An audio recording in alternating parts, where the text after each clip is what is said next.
And his question is, in the New Testament, when Jesus enters a room and says, "Peace be with you," we know he is really speaking Aramaic and saying shalom, or the Aramaic equivalent, and then it is rendered in Greek as the gospel writers recount the event.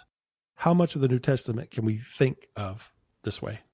Well, I would say, to be honest, we really don't know if Jesus was speaking Aramaic. I mean, it depends on who's in the room. You know, if Jesus walked into a room of Hellenistic Jews or a room with a mixed composition, Jews and Gentiles, he may have spoken Greek.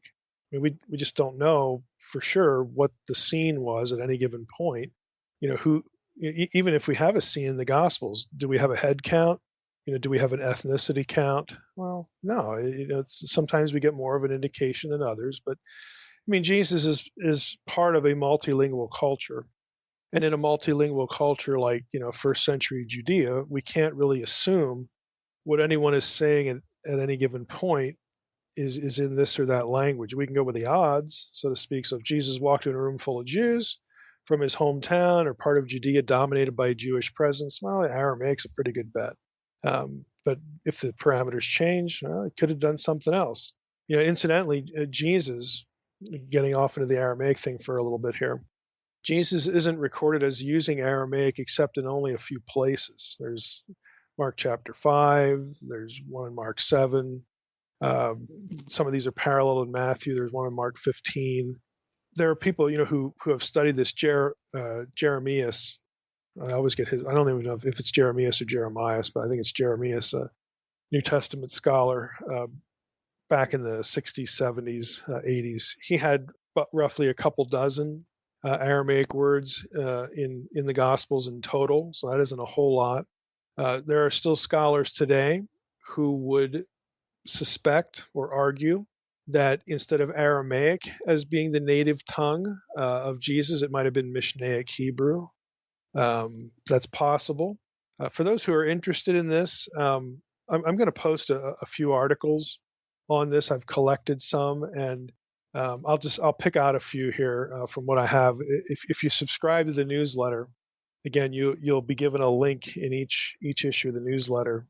At the bottom, there's a link to a protected folder where I can put articles that aren't publicly accessible, so that newsletter subscribers can at least read them. But there's one by I'm looking at a list here. One by Stanley Porter. Did Jesus ever teach in Greek? It's from Tyndale Bulletin in 1993. Now, what Porter argues in this is, yeah, he could have taught in Greek. Porter acknowledges this is kind of a minority view. Most other scholars would sort of give Jesus fluency in Aramaic or Mishnaic Hebrew, but Porter thinks he would have been trilingual. But, he spends 30 pages, laying out his case that Jesus could have taught in Greek too. There's one by Grintz, Hebrew as the spoken and written language in the last days of the Second Temple. Another by Emerton, The Problem of Vernacular Hebrew in the first century AD in the language of Jesus. So these are going to get into Jesus being an Aramaic speaker, Mishnaic Hebrew speaker. Again, it's not unreasonable to think that Jesus could have been trilingual, and so we can't really assume much about Jesus walks into a room and says, okay, like which language he's using. You'd have to know about the context. If the context is like really, really, really distinctly Jewish, well, again, Aramaic could be a good bet, but if we could time travel, we might have heard Jesus speak in Hebrew, Mishnaic Hebrew. We don't know. So I wouldn't base any sort of exegetical or theological conclusions necessarily on some of these assumptions. I think we need to try to think about all the possibilities, when it comes to this. So it's really hard to kind of reimagine what, not only what Jesus or anybody else would have been, speaking or doing, but when it comes to literary output, that's a whole different issue. So I think it makes very little sense to have much more than Matthew and Mark, will say, two of the Gospels possibly written in Aramaic originally. This whole discussion takes us into the Aramaic New Testament issue, so I might as well say something about that here. There is no evidence that the Aramaic, no manuscript evidence that the New Testament, any portion of it, was written in Aramaic. There are some who argue for that. Again, Mark and Matthew usually become the target for that. Certainly Luke was not. Luke was a Gentile. He's writing to a Gentile. Why would he write in Aramaic? Paul's epistles are written to predominantly Gentile churches. Why would he write in Aramaic? Hey, I'm going to write you a letter, but I want half the congregation to not be able to read it.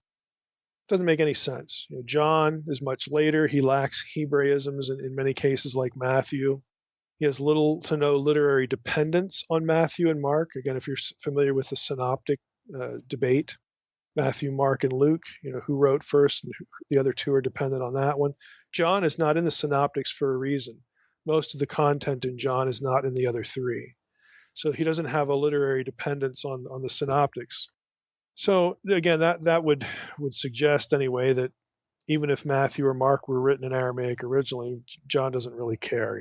He comes later. He's not interested in tracking on that material. So Aramaic doesn't really make much sense for John and what he writes.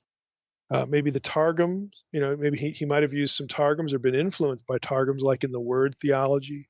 In the beginning was the word. We've talked about this a little bit on the podcast before in relationship to the two powers in heaven idea. Where does John get that? Well, he gets it from his Old Testament, and he may have been, familiar with the Memra material, Aramaic Targums of the Old Testament, where you have the second Yahweh figure, Memra, the word.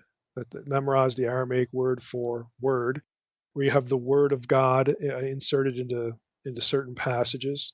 He may have been familiar with that, so there may be an Aramaic influence there with John, but there's no reason to believe that the gospel or Revelation, were written in Aramaic. Revelation, in fact, is oriented to Asia Minor.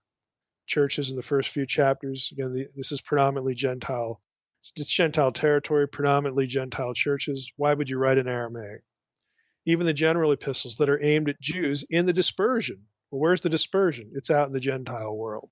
So you're gonna have letters. Yeah, they're written to a Jewish audience, but chances are they're going to get passed around among groups of believers, many of whom are Gentiles. It just makes no sense to have an Aramaic New Testament, is what I'm getting at. Again, maybe Matthew, maybe Mark, maybe an early gospel, something like that. But even if it makes sense for those, two books, we don't actually have any manuscript evidence for it. So I'm not really sure why, in my own mind, why people, I'm not saying that this is the case, for Scott, but I've met some people, in the course of being online that, really, really care, and I think to an unusual degree, about Jesus speaking in Aramaic, and the Aramaic being the language of the New Testament. I really don't see what the concern is. But again, I don't really read that in Scott's question. I think this is coming from curiosity, not some sort of ideology. But I've met people again who are in the latter camp, and it just doesn't make any sense to have an Aramaic New Testament. So I don't think we need to get hung up on at least that part of the question.